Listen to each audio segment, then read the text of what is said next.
got a potentially a bad deal going on right now. I Uh-oh. don't know. I'm gonna find out later today. We'll see. What's the deal on that? Well, we went under LOI about 2 months ago, and this is a company that this had to be kind of a fire sale situation. So we were kind of behind the eight ball with timeliness because of inspection. I won't go into the details, but something with licensing in the cannabis industry. Yeah. So we secured a buyer. Or, well, we thought we secured a buyer about 2 months ago. We went under LOI, and then we started hearing from lawyers that there was another partner involved in the company that was trying to purchase the company I was selling. So we're trying to figure out if we're going to be able to proceed with the sale later today. So interesting situation I was not really prepped for and was not really properly disclosed to us out of the gate. Yeah. So very interesting turn of events over the last month or so. Well, one of the things I can recommend to you is that anytime you take a rep agreement, the as soon as you have that rep agreement signed, you send them an entity authorization form because the entity Mhm. authorization form has them identify all the shareholders. And Montana is not a community property state, right? No. Okay, so you don't have to worry about that. But here in California, we have to have, if a guy owns a business, he can't sell it without his spouse's consent because it's considered community property. So we have to, on that entity authorization form, you indicate whether it's an LLC or a corporation or whatever. You have the shareholders sign it, but we also have their spouses sign it because that way everybody who has an ownership interest in the business is identified or should be identified on that paper. And then you can make sure that if there's multiple partners, that all the partners are aware the business is being sold and have agreed to it because they're not going to sign it otherwise. Oh So yeah. I if guess you I should can't have get that clarified. back, then you know that there's going to be a problem.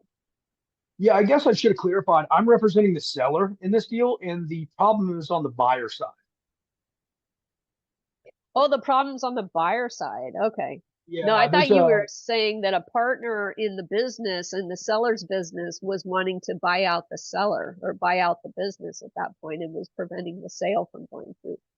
No, I always get that entity authorization form up front when I'm representing a Okay, seller, good. just for these circumstances we're talking about. So, Yeah. but yeah, it's on the buyer side right now. So So the buyer has a partner, one of the partner, how many partners are there on the buy side? there's two 50-50 partners on the buy side, and one of them wants to buy this license. Well, this company, we can't say that we're selling a license, but we're selling the company that owns a license. And one of the owners wants to buy the license, the company with the license, but the other is not on board with it. It seems like sounds like they're having a little bit of chaos. There's been discussions on their side about a buyout happening that's been imminent, and they've not been able to kind of come to terms on their side. Yeah. So it's definitely causing a rigmarole, in the sale. Do you have, and it sounds like it was a very time sensitive sale. Do you have any backups? Backup No, not really. LOIs, backup offers? No? No, we did receive like some verbal offers, but they were substantially lower.